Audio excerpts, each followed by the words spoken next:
the struggle. Long time had to hustle. Glad we made it through. I'm just glad we made it through. Hood baby from the struggle. Long time had to hustle. I'm glad we made it through.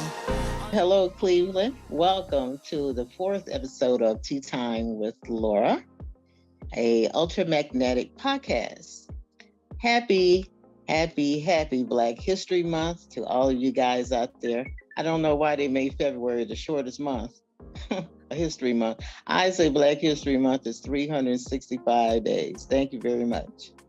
So you know that Tea Time with Laura airs every Friday, 7 o'clock. So please tune in. And also, while you're on, like and subscribe and share out this page. Please like, subscribe, and share. And also let everybody know about Tea Time with Laura. It happens every Friday at 7. Okay? Got a special guest today. Before I introduce who's on today, I just want you to also be aware of in the description below, you'll see information about the documentary B, A Raised Fist Mixtape Volume 1, and also about our B page. We do have a page and a blog, so please check it out. You'll see the website in the description below. And also we have a merchandise page as well. So check out the merchandise page. We do need support in getting this film completed. We appreciate MadWorks and everything they have done to get this started. This is a documentary that's long overdue and should be talked about a while back about activism and the activists here in Cleveland. So help us to bring this alive. We appreciate it. All right, let's get started, people. Tea Time with Laura is here. Got your teacup ready? So we're going to get the tea with the biggest activist I know out there, who's been doing his thing with the hip hop world. None other than my brother, activist Suave Goddi. Why don't you tell everybody about Suave? Well, I'm what you call, I'm a Cleveland guy. And what that means is I'm a guy who knows his way around Cleveland pretty well. And I'm not in the dark about my town. You know how you get around people sometimes and they be talking about, man, I don't understand these people. That ain't that's not how I feel about my town. I understand the people. From the ones who might seem like they, got it together, all the way to the ones who is out of their mind. I understand my people.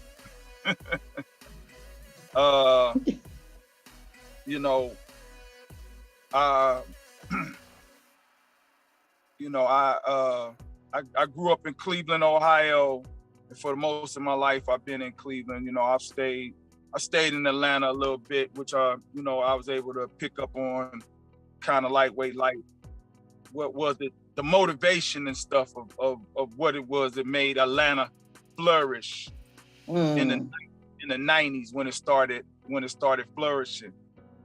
And what I got out of that, was I really do feel that the Atlanta child murders made that town pull together. Wow. And that struggle brought out and blossomed into all of the other things, that entertainment and all the other things that wound up happening, just because of how that horrific struggle brought them together. So that was about the time when I moved to Atlanta and I got to see how they were getting down. I came back to Cleveland and I started applying what I had learned in Atlanta, and it's been beautiful.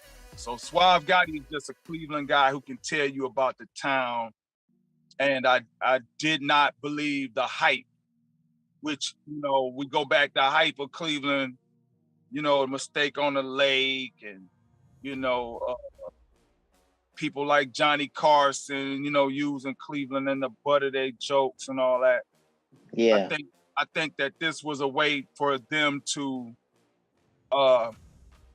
for Cleveland to be not recognize all of the amazing things that have came from here, and they knew that because it was like, well, New York, LA, you know, Atlanta came and got theirs, like I said, after that horrific situation went down, and they started to turn into like another Mecca. I think that those Meccas recognize that, yo, we got to keep certain people down so that we can sell them, you know, as consumers, you know, our stuff. We don't want to have a lot of competition. We want to have more people we can sell stuff to. So I believe that a lot of that tease in Cleveland was just basically, let's tell you guys what we needed you to have so that you guys can stay consumers, while we're still the Mecca of, you know, Broadway is in New York and Hollywood is in California and, you know, all that type of stuff. I'm what you call one of those who didn't believe the hype. So all of that stuff, I didn't believe it. To me, I was looking at like, y'all ain't special.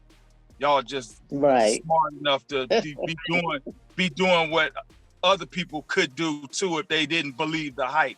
I was one that I don't believe the hype.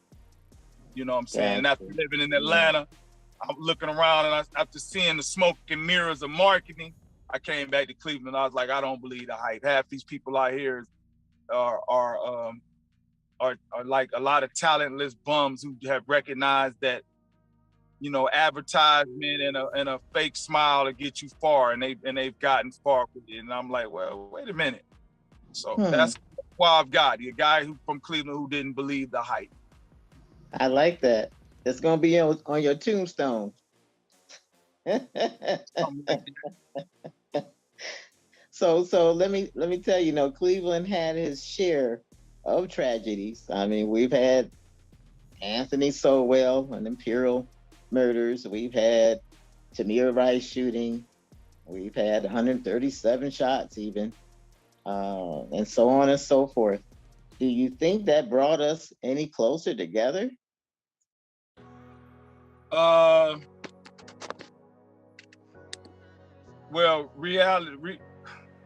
I'm gonna say it to you like this.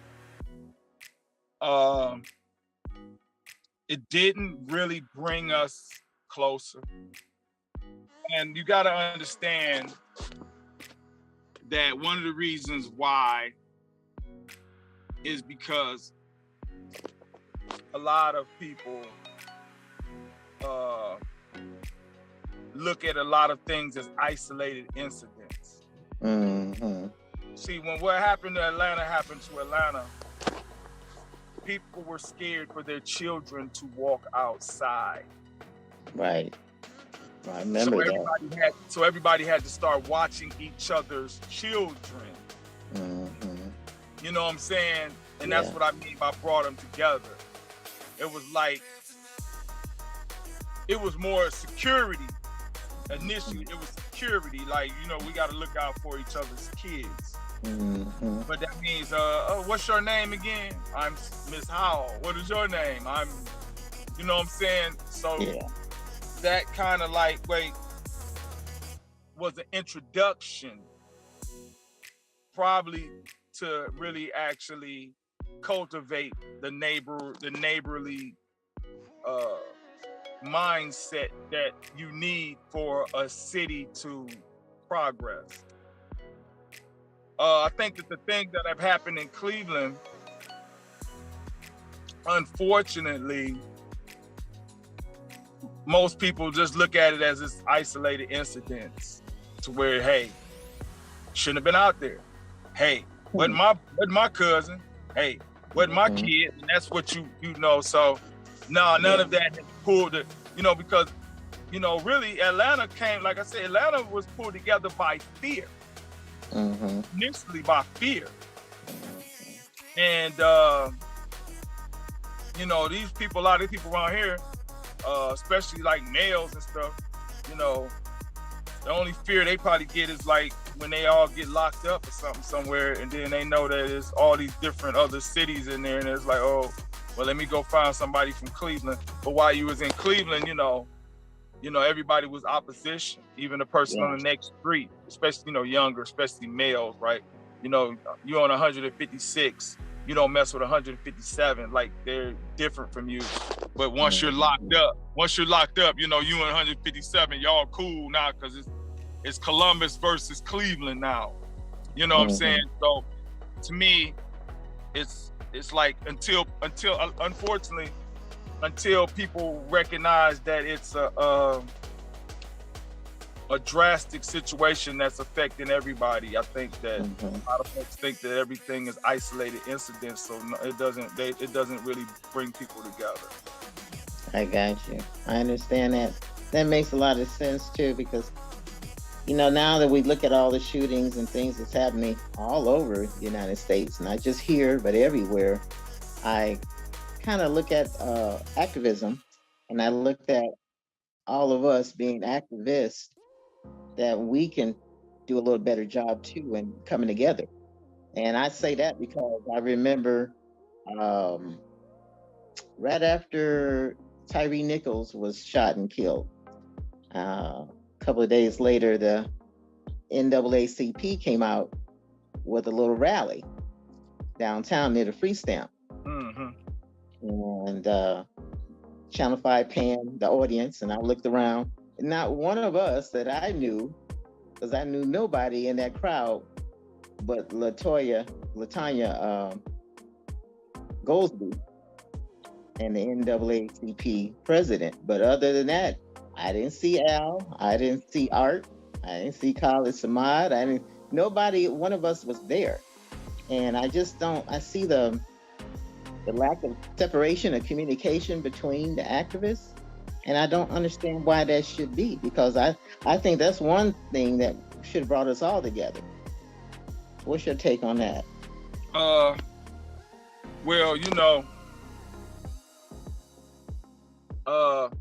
a lot of things, unfortunately, I would definitely say the first problem, like you said, is a lack of communication. Some of the lack of communication is because of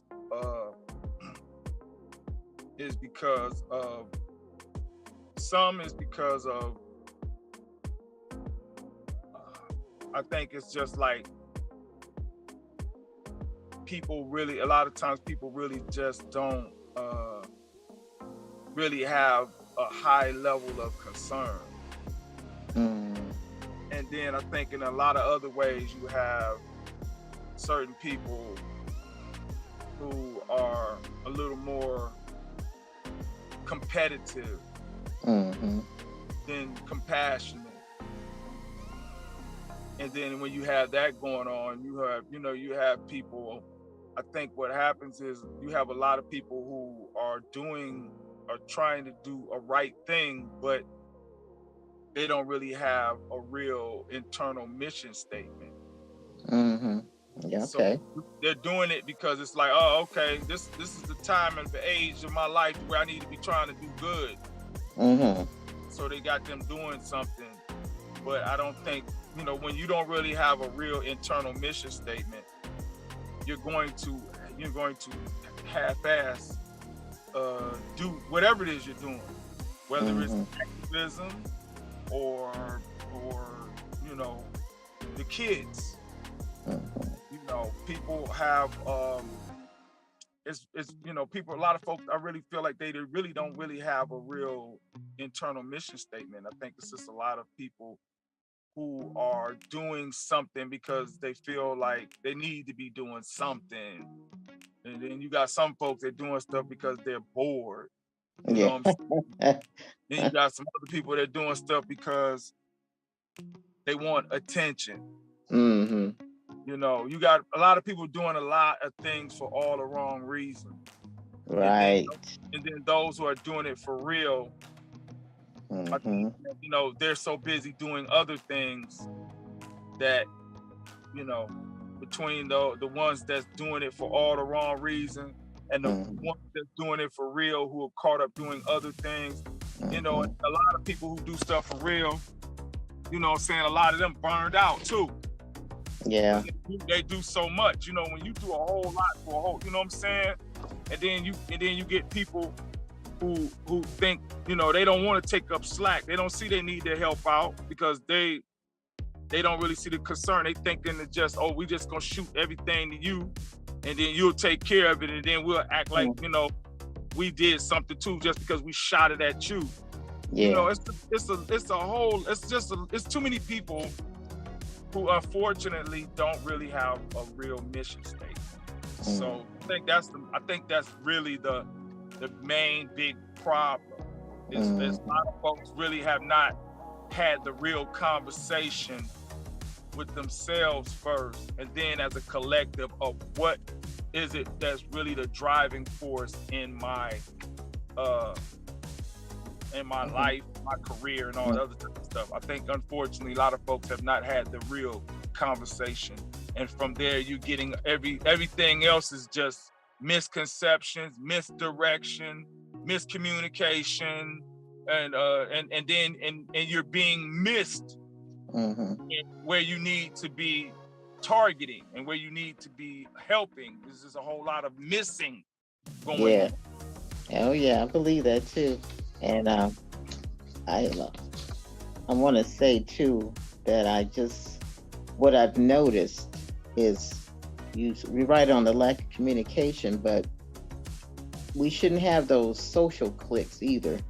You know, where one group is doing this and the other group don't know about it, or this group separated and want to keep their event to themselves. And I think if we're all on one accord and it's all about helping the community, then we all need to, you know, get together and do that. We're powerful in numbers, and that's one thing I learned from Khalid Samad years ago. You know, he said when you're on the camera and you're making an interview or something like that, make sure you have 4, 5, 6 people behind you at least.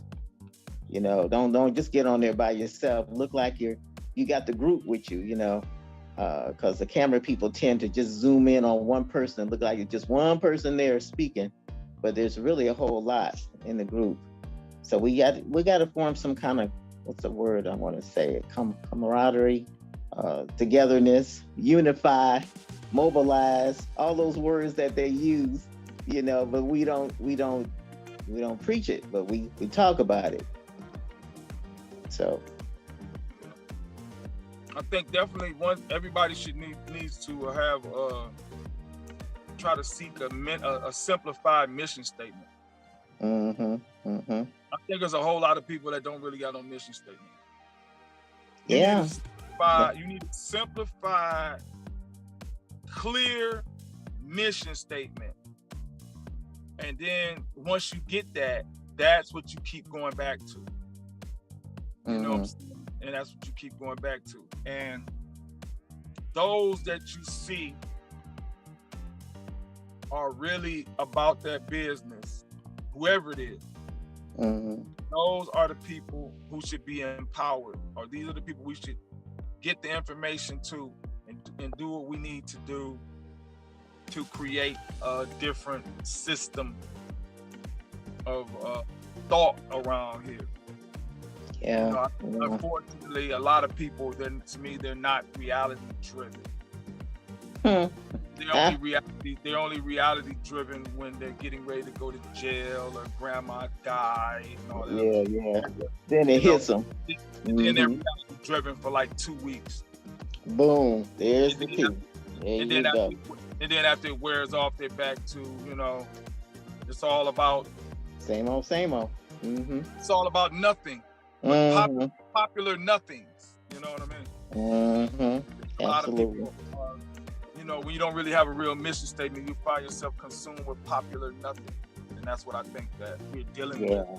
Yes, indeed. You know, well, you hit the nail on the head, though. We don't have that. I've been watching. Yeah. One of the. I'm gonna say this to you.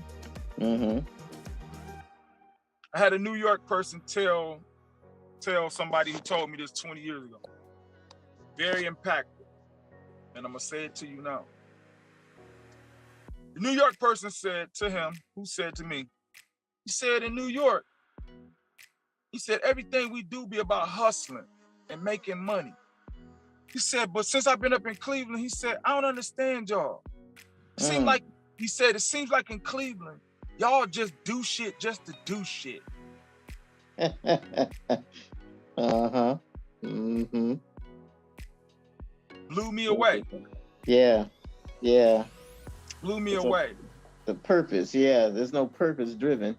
Yeah, you're just doing, it's just like, hey, everybody's doing this, so let me do that. I think that is what we have suffered from on all different fronts.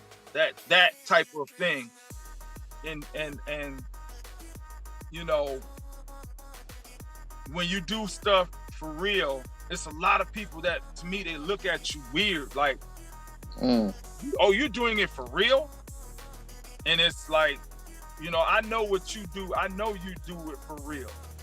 A lot of people in the world know you do it for real. That's the reason why they've had you on all of those different situations and shows and stuff, because when they recognize a person like you who is for real, who does what you do for real, not just for momentary attention, and not just, you know, you're doing it because you want to affect the community with real change.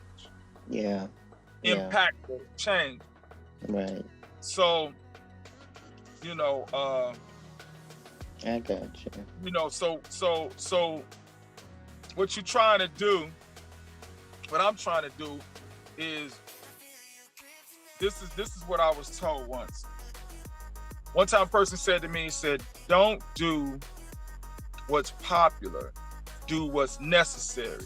I heard that. Right. So for years, I thought that was the whole of it. I would say that to people because it is true, but I didn't know that wasn't the whole. So I'm saying that, don't do what's popular, do what's necessary. And I got around an older gentleman once, and I said that to him. He said, yeah, now take what's necessary and make it popular. Okay. And that is the science when you are trying to be impactful in the new era that we are in. Yes, You have new to have era, that whole science. Exactly. So, I like that. I like that, Suave. I mean, hey. No, you hit it. You hit it on the head. You hit it. Hey, so people, you know, I just want to let the audience know, please like, share, and subscribe to this page, because this is some heavy stuff we're talking here tonight with Suave, and talking on activism, talking on unification of our people, period. And Cleveland I feel like Cleveland needs an upgrade to be awesome. Honest with you. We do need some leadership. Our leadership is not out there. You know, we don't have the Malcolm X's anymore, and the Martin Luther Kings and the Stokely Carmichaels. And well, shout out my homeboy Omar Ali Bey, who passed away back in the 90s. He was there you go. He was for real. He was in your face. Right. We could fight right now for real. Right. And that was my buddy, you know, and yes. Like you said, we don't have guys like that. But no. I will say Silver B was for real. Oh, you say know it one more time. Say it one more time. Silver B was for real. You know, Silver B was always the same person on stage, all the time, on stage or behind the scenes. He was always serious about what, you know what I'm saying? And I really did appreciate that about him. One of the biggest activists I know. And I truly miss him. Silver passed over the summer. And I'm telling you, Suave, things have not been the same. That was your boy and my boy too. Well, And everybody's want to get on board now and dedicate this and dedicate that. I know sister activist Latoya Witcher doing her program this Saturday, uh, where she wants to her with the BWE Entertainment doing the second annual music and business soul celebration. She wanted to dedicate it to all the legends, the leader in the legends, and Silver B was definitely mentioned in that as one of the leaders and legends. I know Cash, Cash, right? Dennis Cash had a little thing not too long ago too, and he also dedicated it to Silver B. So it's sad that we had to miss somebody when they're gone, but he's gone, and I sure miss him. I really do. mm-hmm. How did you meet Silver?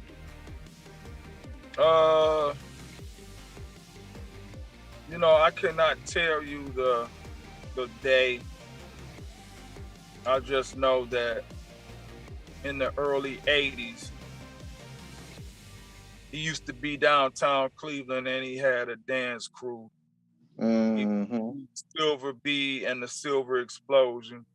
Wow. I know it was Teddy Ted was one of the guys in there, and Lorenzo.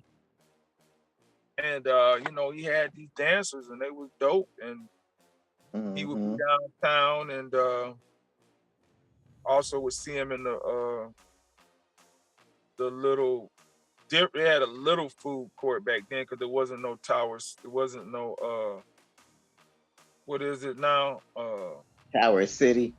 Oh, Tower, the Terminal Tower back then. Yeah. Tower Yeah. wasn't no Tower City. Right. So, but he used to be down in there, and I always would see him downtown. Mm-hmm. And I knew that he was, he commanded some type of authority because of the way that a lot of the hip hoppers always acknowledged him. And then once we started going to the festivals, and I started seeing he would be hosting a lot of these festivals, so pretty much just grew from there. And he always had dancers, and this makes a lot of sense because in hip hop, there's 4 elements: is the MC. Well, start off right with the DJ, the MC, the B-boy or the B-girl. You know what? I want to do it like this because hip hop started in '73 on record by Kool Herc in New York. And that was the DJ, and he had people dancing first. So it would be the DJ, the dancer, the MC, and the graffiti artist. And at the time, there used to be a clothing shop in the terminal called Graffiti. Right, it's on Carnegie right now. They corporate now. You can't just walk up in there no more. But they used to be in there. So when we be down there, Silver B, you had Graffiti down there. Yeah. Where we would get our jackets made with our names stitched on the back, which is how I got my name, Suave, back in the day when Pink Gangster. I got it stitched from Graffiti because everybody wanted the jacket from out of there. Then you had Silver B down there with the dancers, nigga, your dancers. And then here I'm starting to rap and stuff, so they go your MC, and then every party, it was always about the DJs around here, like Black Frost Crew and Johnny O and the Sorcerer Crew, and we had club style playing all the DJs, at 8 o'clock with the jocks and the mixtapes and all that. So we had all the hip hop going on, and Silver B was a part of the central part of that. Having dancers and doing the festivals, and I even think Silver B probably even popped up on some of those radio shows back then too, which let it like, you know, oh, wait a minute, the dude that be downtown with the dancers, he on the radio too. So he had the whole city connected hip hop wise. That's how I met Silver B. You know what I mean? He was like, you can't be a real hip hopper and not eventually the line would have to lead to Silver B. If you're a real hip hopper. And if you're not a real hip hopper, it might not. But being the fact that I was a real hip hopper, the line led me to Silver B. I see. And you're right too, because I tell you. He did martial arts. I was doing martial arts. And we were all going to watch the Kung Fu movies downtown as well at the Standard. And, you know, it was the Hippodrome earlier, but the Standard. So we was seeing them at everything. We had the Kung Fu movies. We had the record stores downtown for the DJs. So I would see them in the record stores. We would be at Downtown Records with Saul and Matt. There go Silver B in there. He was unavoidable. You know what I'm saying? Like I'm saying, if you were really in hip hop, the line led to Silver B. He was radio. He was a DJ who had dancers. You know what I'm saying? And he was dressed in an art way, which just it you know, it rang graffiti. You know, it rang art. You know, so you know. Then he was a man that would MC on a microphone as far as talking. Yeah. So he's MCing talking. You know, my MCing is rapping, but still, it's still conversation, it's still communication. So this man embodied everything. Hip hop. Yeah.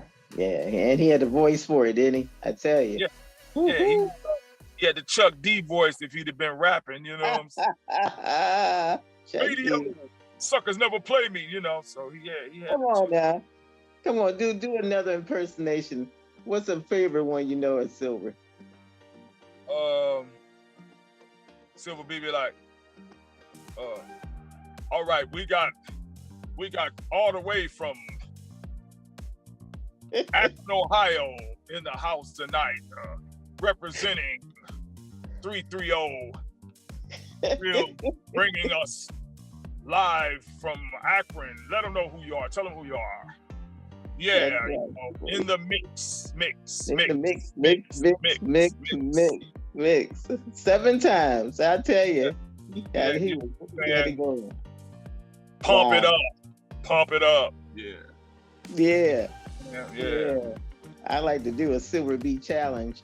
Get everybody on there and do some type of impersonation. Because everybody I know knows them. Black, white, it didn't matter. I think that Dangerous Dave has a good one. So make sure you reach out to him. Oh, okay. Yeah. Boy, it'll never be another, I tell you. Yeah. So listen, we're gonna switch gears real quick before we wrap it up. I also wanted to mention too, you know, we've had a lot of things happen in Ohio recently, and I know with the very recent explosion we had and that train derailment, and it's hitting close to home because everything's in Ohio. They're not too far from us. You know, that stuff can travel in the air. What would you think? And I want to look at a point of the activists here in Cleveland. How you think we would have handled such a situation if that had happened right here in Cleveland? You know, the tracks going through in and out Lakewood and Cleveland, and it could have been a train derailment right here. How would we have pulled it together to get the word out, to bring attention to what's happening? Well, I'm just going to say. Come on, let me cut. I'm thinking. Give me the tea. That the real activists, whoever they are, even if it's some of the ones that, you know, whoever they are, I think that they would step up and really, you know, I think that would be kind of like with their fear. Yeah. I think that could possibly be Cleveland's Atlanta child murder. Yeah. Type of thing. You know what I mean?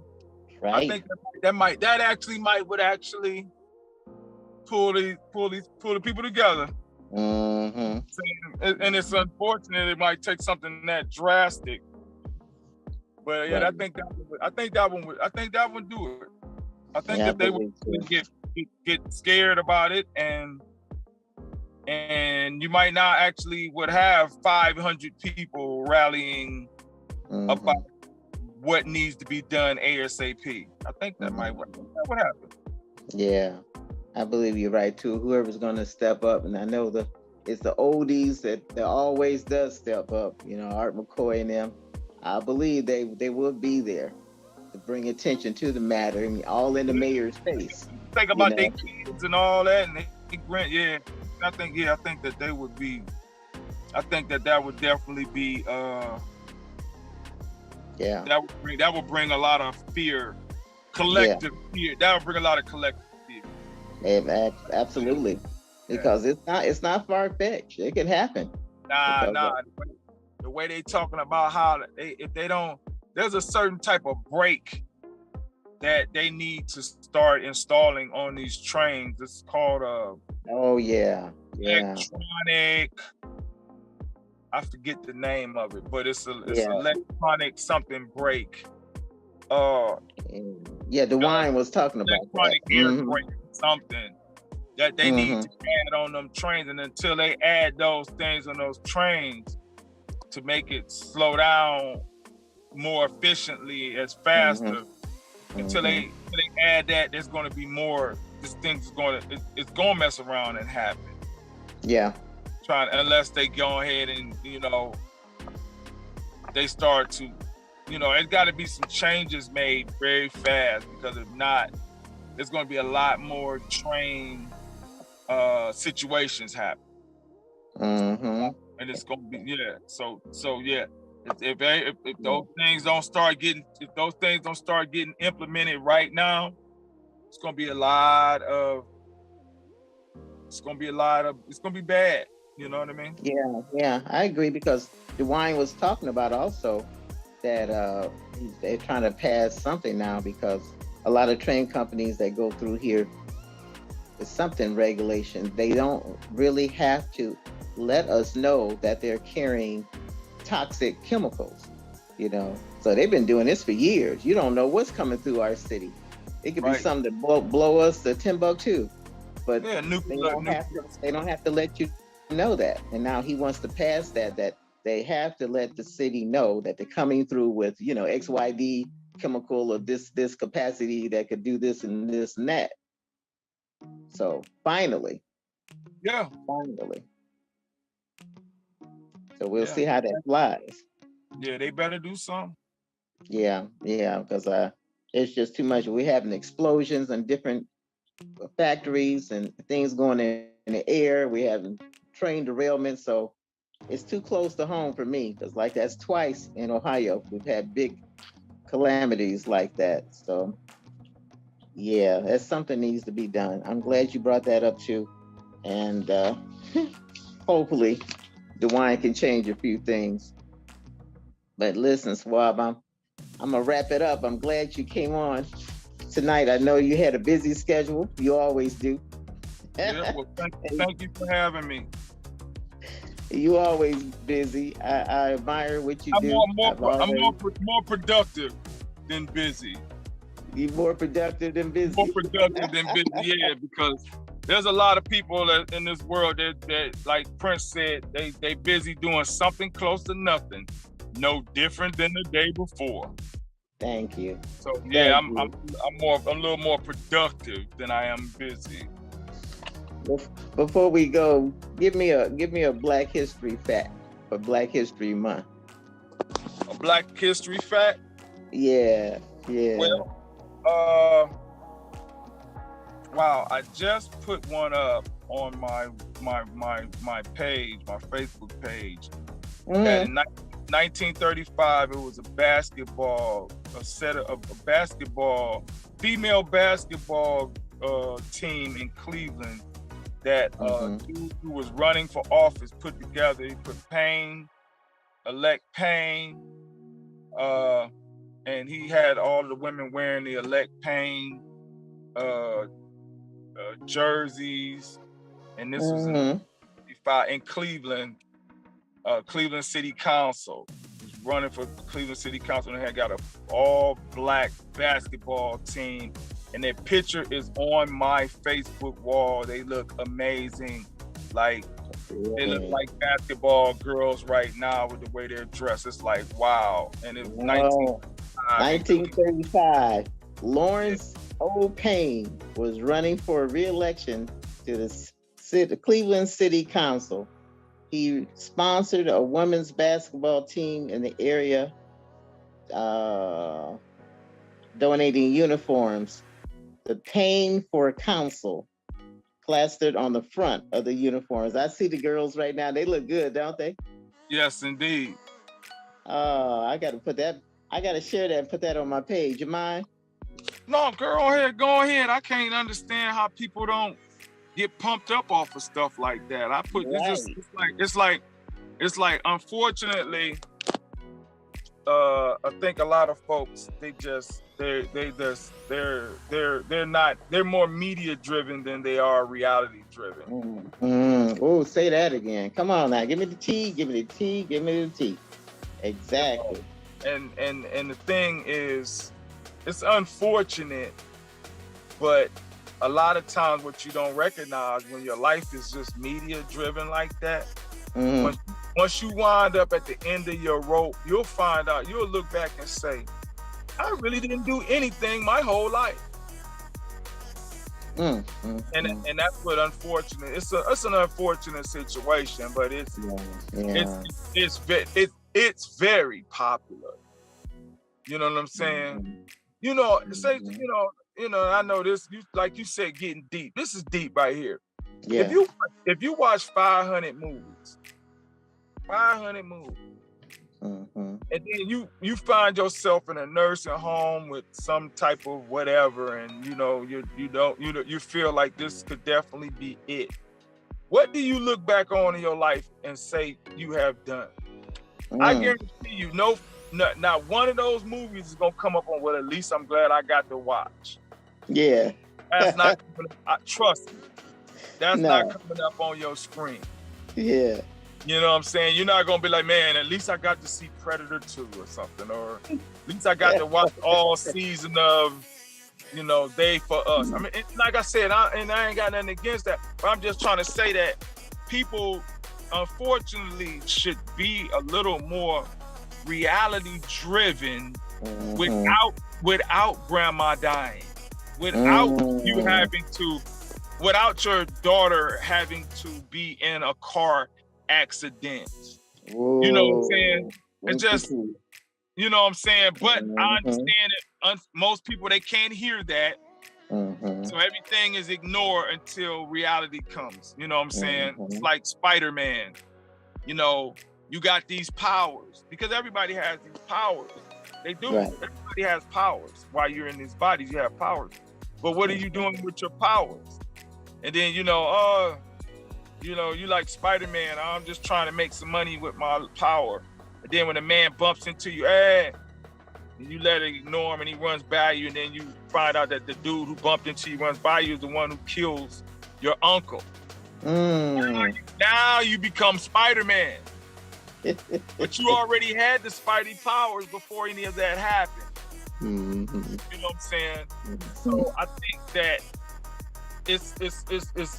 I know that a lot of people, it's hard for people to really be motivated without, but reality is going to always come hot, no matter how it comes, whether, you know what I'm saying? It's coming. Yeah. So I just love, that's why Goddi's in my name, because to me, reality is gangster. To me, reality is gangster. To me, you don't have to sell dope. You don't have to shoot somebody. You don't have to go to jail. You don't have to be a hardened criminal to deal with gangster. Whenever you deal with, I got to make sure my kids need an education, and I'm going to make sure they get a good education, and you're going to cut that TV off, and you're going to read, and you're going to do, that's gangster. That's dealing with reality, because these kids are going to grow up, and you want them to grow up and be able to take care of themselves. So when you're doing that, that's reality, and that's gangster. So to me, reality, gangster is not you know, just a That movie with people. violent stuff. Yeah, it's Yeah. not just violence and stuff. To me, Yeah. whenever you stand up for something that's real, that's gangster. Mm. That's why I got Gotti in my name. And I not with love T's, because I ain't Italian, it's with D's.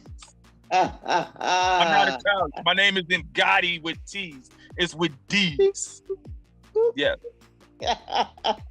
I love it. Thank you, Suave, for clarifying that. No. Thank you, guys. Listen, I want you to make sure you share, like, subscribe to this station, this broadcast. This has been hot tonight.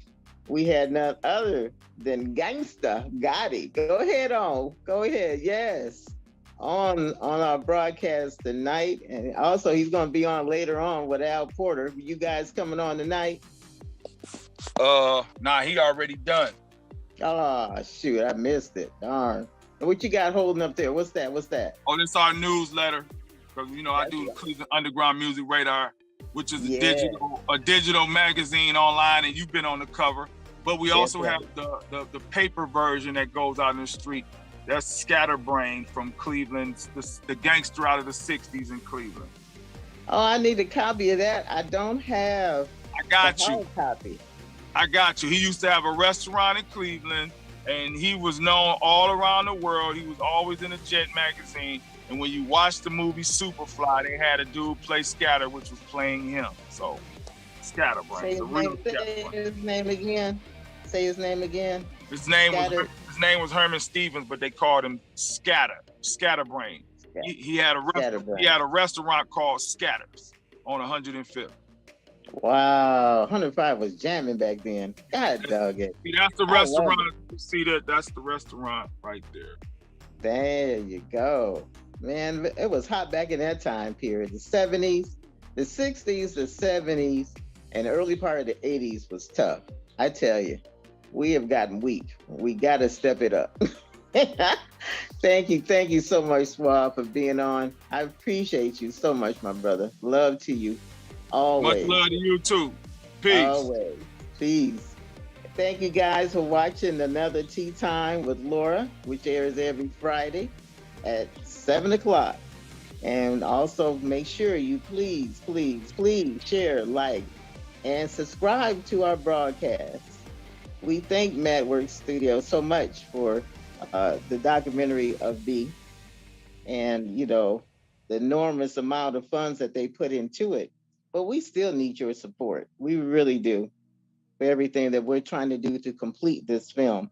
We need you. We need you to help us. So in the description, don't forget, the website's below. Click on the website, check out B's website, check out the blog, and also the merchandise page. Check that out as well. That link is also below. Buy a hat, buy a t-shirt, wear it proud. B, Raise Fist Mixtape Volume 1. And it's coming out soon to a theater near you.